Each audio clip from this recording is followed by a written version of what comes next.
ভাগ্যের অদৃষ্টের পরিহাস, আমার ক্লাস শুরু হওয়ার 3 মাসের মাথায় আমার আম্মু অসুস্থ হয়ে যান। আমার আম্মুর ক্যান্সার ধরা পড়ে।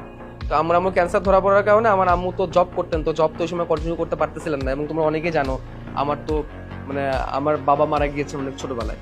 আম্মুকে নিয়ে অনেক হাসপাতালে অনেক দৌড়াদৌড়ি করা লাগে, এবং জানোই তো স্বাভাবিক ক্যান্সার ট্রিটমেন্ট কিন্তু অনেক বেশি কস্টলি এবং অনেক বেশি লেন্দি।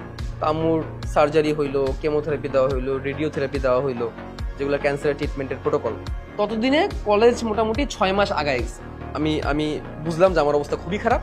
আমার তখন সিচুয়েশনটা এরকম ছিল, আমি আমার সর্বোচ্চ ডেডিকেশন দিয়ে দিতে পারবো, কারণ আমার অবস্থা তখন খুবই খারাপ। তো আমি ইয়ার চেঞ্জ আগে 2-3 মাস টাইম আমি পাইছিলাম পড়াশোনা করার জন্য, এবং ইয়ার চেঞ্জ পরীক্ষায় আমি কোনো মতে কানের উপর দিয়ে আর কি, কানের পাশ দিয়ে পাশ করছি। তো নটরডেম কলেজে তো ওই সময় A+A B এরকম কিছু দিত না, তারা হচ্ছে পার্সেন্টেজ দিত, কত পার্সেন্ট পাইছি আমি।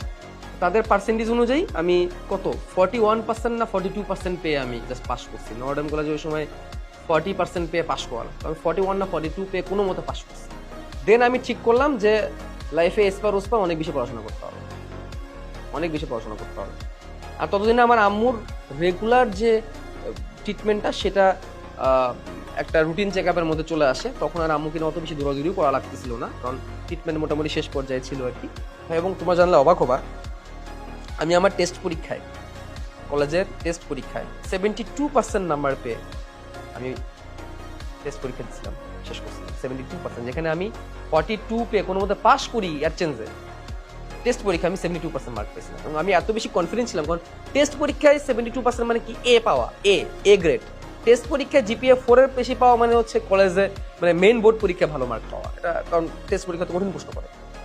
দেন টেস্ট পরীক্ষা শেষ হলো, রেজাল্টটা পাইলাম, ভাই আমি চোখ কান বন্ধ করে পড়ালেখা শুরু করলাম। আমার লাইফে একটাই কাজ, পড়ালেখা করা।